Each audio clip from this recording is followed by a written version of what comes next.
पुढची बातमी कोल्हापूरमधनं आहे। महाराष्ट्रातल्या कलाकारांचं आणि रसिक प्रेक्षकांचं एक प्रकारे केंद्रस्थान असलेल्या केशवराव भोसले नाट्यगृहाचं बांधकाम हे आता लवकरच पूर्णत्वास येणार आहे। आगीच्या दुर्घटनेनंतर या नाट्यगृहाची पुनर्बांधणी सुरू करण्यात आली। पहिल्या टप्प्याचं काम पूर्ण झालेलं असून लवकरच हे नाट्यगृह प्रेक्षक आणि कलाकारांच्या सेवेत येण्याचा विश्वास कोल्हापूरच्या महापौर रूपाराणी निकम यांनी व्यक्त केला आहे।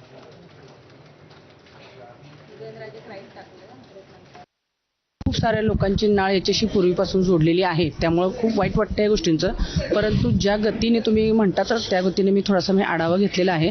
तर काम पहिल्या टप्प्यातलं चांगलं उत्तमरित्या कंप्लीट झालेलं आहे आणि दुसऱ्या टप्पा जो आहे त्याच्या निधीसाठी आणि बाकीच्या ज्या काही गोष्टी राहिलेल्या आहेत त्या गोष्टींसाठी मी स्वतः आणि आयुक्त मॅडम सुद्धा खूप चांगले प्रयत्न आम्ही करत आहोत आणि येणाऱ्या 27 मार्चला आपण हे सगळं काम कंप्लीट करण्याचा मानस करत आहोत आणि त्या अनुषंगाने कंप्लीशन सुद्धा होईल। आणि यानंतर बातम्या होळी उत्सवासंदर्भातल्या